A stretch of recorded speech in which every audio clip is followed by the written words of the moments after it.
right, guys. Hello. My name is Aru Žirguliu, and today I'm going to give you a short introduction to the economics of education. Now, there's a whole wide variety of topics in the economics of education, so we obviously can't cover everything. But we're going to look today at your personal reason why you might want to get an education, how it could benefit you, and also perhaps some of the side effects on how it affects society. All right, so let's get started. My first question to you is, well, why might you want to study at university? I'll give you a few seconds. Think about that. What's the reason? What's the motivation? Now, I would say for most people, you're going to answer it has something to do with money, right? Earnings. We don't have to say the word money. Earnings. The idea, obviously, and I'm sure you're all aware of this, is that you go to university, get qualified, then you get a high-paying job. This is according to something which we call the human capital theory, right? You're kind of investing in yourself, just kind of like you would invest in a machine that can make you more productive. All right, and the reason why we think that this is important is because if you're earning more money, you're also probably going to pay more taxes. Perhaps you're going to start a business and employ other people. So there are going to be all these positive spillovers, what we call positive externalities in economics. And this is a good reason why the government might want to get involved and might want to help you out and finance or subsidize your education. Right, but there's some other reasons as well. We shouldn't ignore them. Okay, there's respect. All right, when you get a degree, people pay you more respect. Okay, it's maybe not the same thing like here from The Godfather, but I think a lot of people, for example, PhDs, they get into it so that they can be called doctor, even though professors don't get paid as much as other people with even less education oftentimes. What else? Your parents, your parents are probably pushing you, familial pressure, all these things. Now, in terms of these personal reasons why you want to get an education, that's all fine, right? But like I was talking about before, should the government be financing things which help you personally but not other people? Well, in that sense, we think it should be perhaps privately funded, right? Because if it's only the benefit for you or your family or your respect, then there really isn't a good argument for the government to be helping out there. All right, but let's get back on that argument about should the government be helping you. Let's go and go back to this idea of earnings. And let's dig deeper and think, is this actually true? Does an education really cause you to get more earnings? I have this kind of quote here from Hillary Clinton, famous American lady, unsuccessfully ran for president. But one of these things that she's often quoted for, even though it's not her idea, is, well, graduates from four-year colleges earn yearly an estimated $1 million more than high school graduates. So $1 million, that's a lot of money, right? So yeah, you go to college, you're going to get $1 million more. Hey, that sounds great. Sign me up, right? The question is that true for everybody? How does that mechanism work? I mean, why would you get $1 million more just because you have a piece of paper?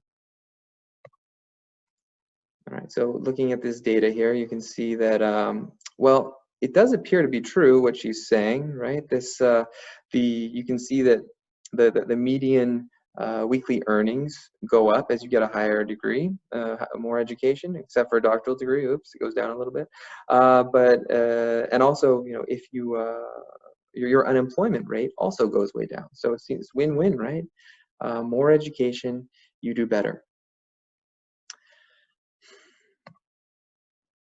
However, there seems to be a little problem with this idea that more education could lead to higher earnings, because if we look here at data, which basically is asking, are rich countries more educated? Well, if this hypothesis was true, this hypothesis that getting educated makes you more wealthy, well, then countries with more educated people should be wealthier, right? That would only make sense. So here we have data from the OECD, and it's tertiary education. So tertiary just means anything above high school. So you can see here they have master's degree, bachelor's degree, doctoral degree. You can see Korea is number one, the highest rate, and Korea is getting up there. Where's Lithuania? You see where Lithuania is here?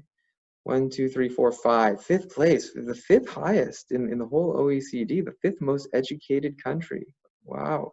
So, but I think you're probably all painfully aware that Lithuania is not the fifth richest country in the OECD. So there's something not quite right here. This theory, this kind of idea we were talking about before, doesn't seem to hold up 100%. And we can take a look here at the very end, like Germany, right? You can see Germany there is one of the last countries, and they're incredibly rich. They're one of the richest countries in the world, right? People high standards of living and all this, and relatively much lower tertiary education.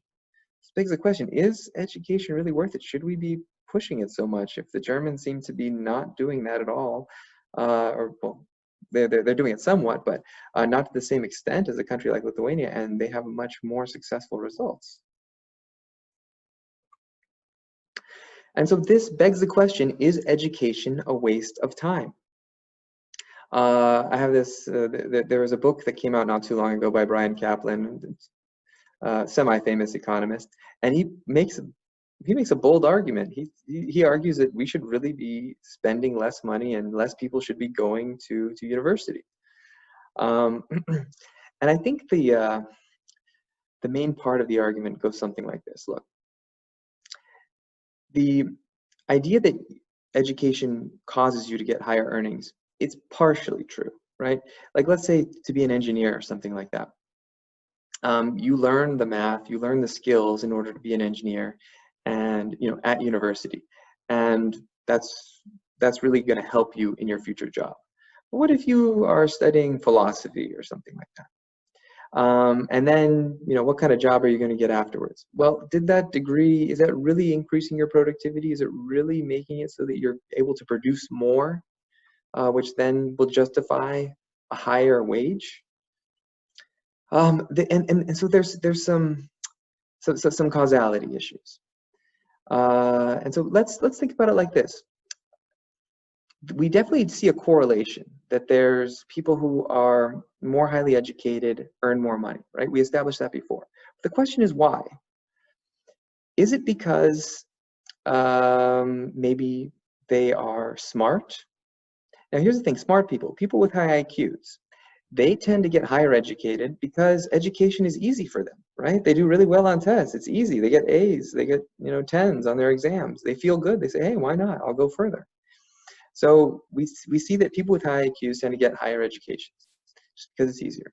And in addition, we also see that in the data that more intelligent people also end up earning more.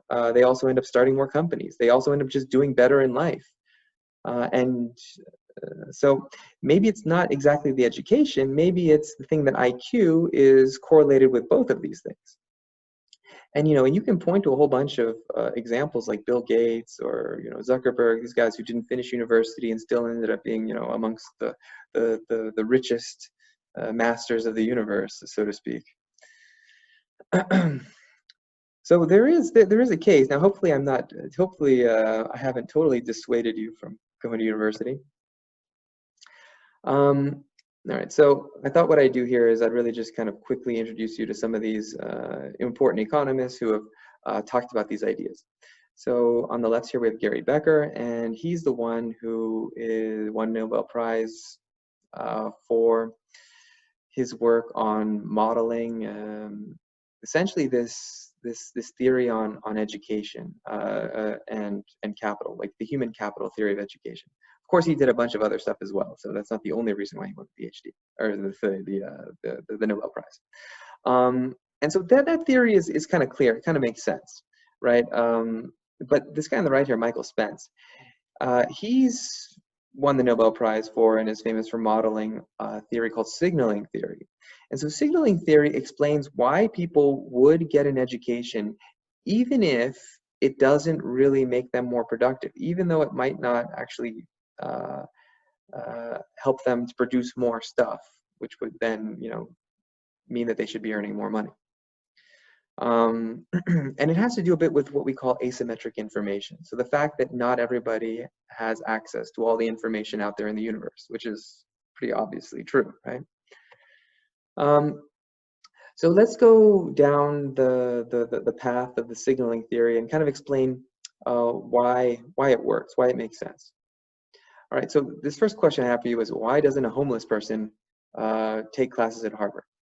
Now, this is from a movie in the 1990s that was about a homeless person who was living in the basement in one of the buildings in Harvard, and he was, you know, a very philosophical bum, and he would go take courses. You know, he would just kind of sit in on them.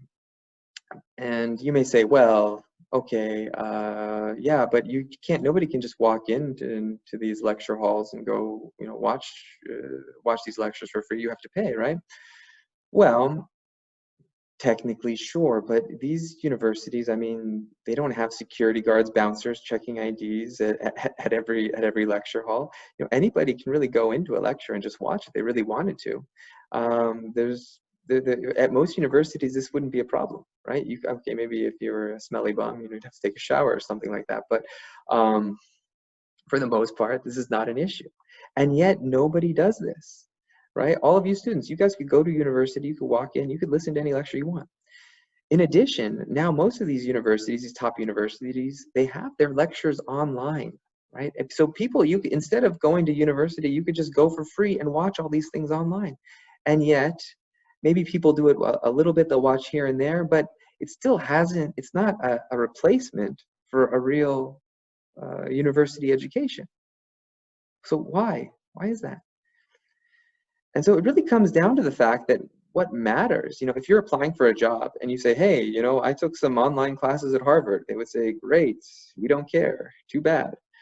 What they do care about is that piece of paper you have, that diploma, right? Because that diploma is sending a signal, and that is the signal which the employers appreciate and which will end up getting you the job.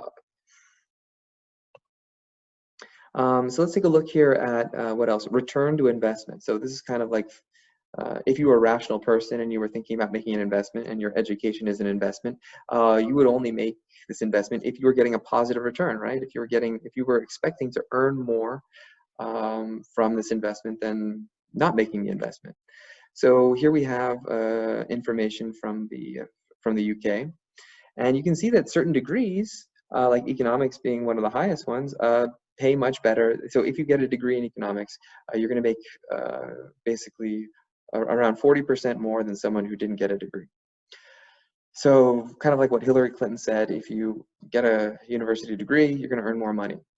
But kind of like I said, there's a flip side to it. You know, look at the psychology, philosophy, English, all of these. If you study those majors, you will earn less than someone who didn't go to university. At least if you're in the UK, right? Lithuania may be a different case. So that's something to think about. Now, relating this to signal, now this could be partly because these, you know, human capital theory, that these majors like philosophy aren't that productive, aren't that useful. It could also be due to signaling theory. Like if you're majoring in something very difficult like mathematics or, you know, kind of higher level economics, that's sending a signal also about, you know, maybe your intelligence level as well.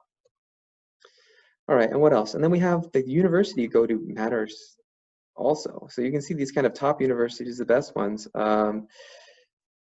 people who go to those earn more money. As opposed to people who go to this, Bath Spa, Leeds City, these unknown ones, they actually end up earning less than people who didn't go to university at all. So going to some very low quality, no name university can actually be worse for you than not going at all. Now, that cannot be explained by the human capital theory, right? Because human capital, I mean, additions to capital could only help you, they couldn't hurt you. So perhaps this is a signal, this is sending a signal about maybe that, you know, if you're going to the worst university, like what kind of person are you, or, you know, what kind of an employee would you be? So signaling theory seems to explain this a bit better. All right, and then going on with this idea of signaling, so does, and going to a better university, an elite university, will it make you rich? I thought what I do here is I would give you a little bit of a taste of empirical economics, and so look at some of these studies that we have. try and test this. Now, the way that this has been tested is they would look at, you would try and control for everything. So by that I mean, like, remember I said that intelligence is going to be a really big factor in how much, whether somebody becomes rich or not. So we want to try and control for that. So what they do is, so what you would do to control for this is you would say, okay, let's go to let's take a top university, and they usually have like some kind of cutoff, or they have a test that you can take. So let's take a look at the people who just barely made it past the cutoff, and those who just barely didn't make it, because these people are basically going to have the same intelligence level, right? Just maybe due to just 1 point or something, one person got in and one person didn't. Now, if we see a big jump in income for the people then who got into this university, then we know that it's not intelligence. We know that it's basically because of the university degree, right? So let's take a look at the evidence here. So this is from a Chilean university, and so on the x-axis on the bottom there, they have distance from the cutoff. So you can see the people who are just on the right of the red line, they just barely made it into the university, and people on the left, they didn't make it in. And then on the y-axis, we have this top 0.1% of income. So essentially, they're testing for people who just became super rich, right? And this is a probit model. So it's this number here that's like 0.01 just means the percentage chance, the probability you have of becoming very rich. So you can see when we're looking at females here, right?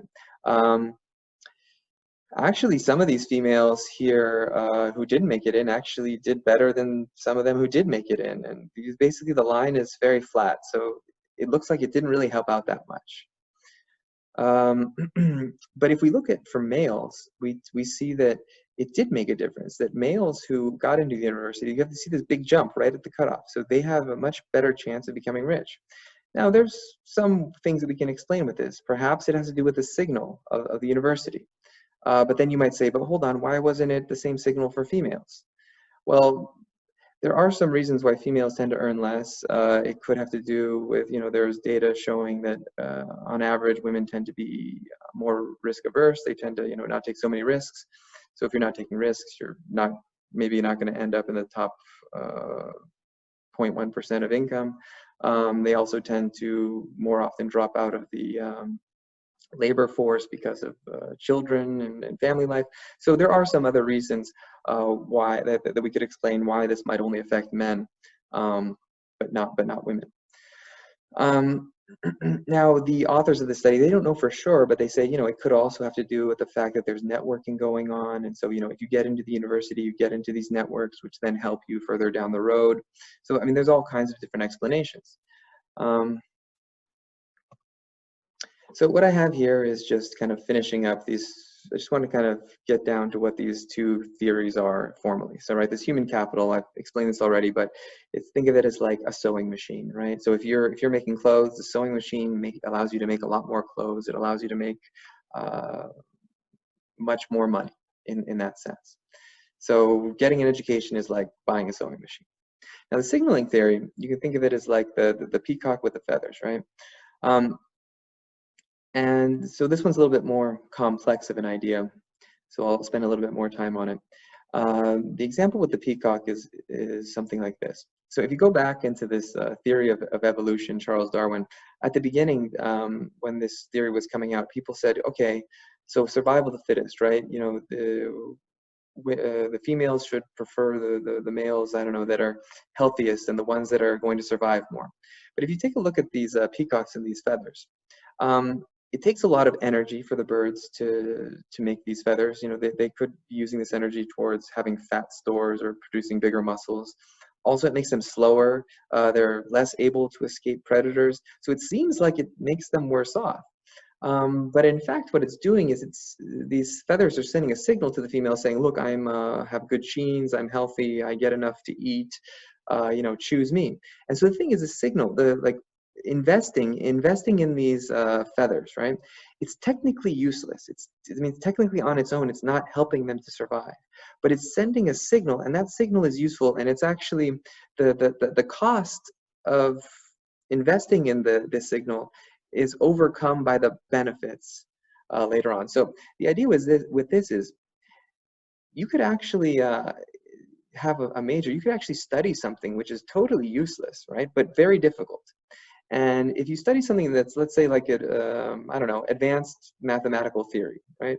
For the most part, it's not really, it's really difficult, but it's not really applicable for 99.9% of jobs. But nevertheless, if you can get that, you're sending a signal like, hey, I'm smart, I work hard, and any employer would probably still want to hire you, even though you have a degree which is essentially useless in real life. So that's the idea of signaling theory. And then kind of getting here towards the end, how can we explain the increasing demand for educated workers? So I would say that if you're thinking, should you get educated or not? Well, the reality of it is that almost all jobs now are requiring university degrees. So you can see that this is what this graph is showing, that over time, they're requiring it more and more.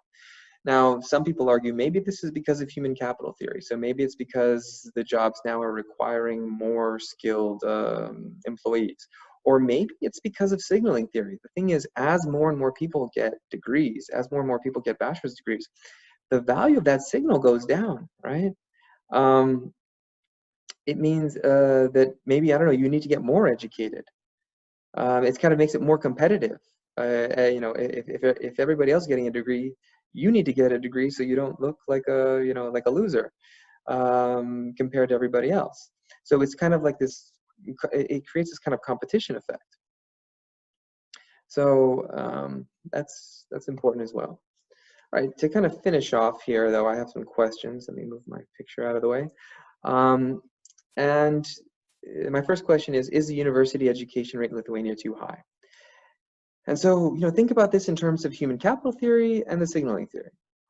The next question, according to signaling theory, should the government be paying for higher education? And explain. For whom is education a waste of time?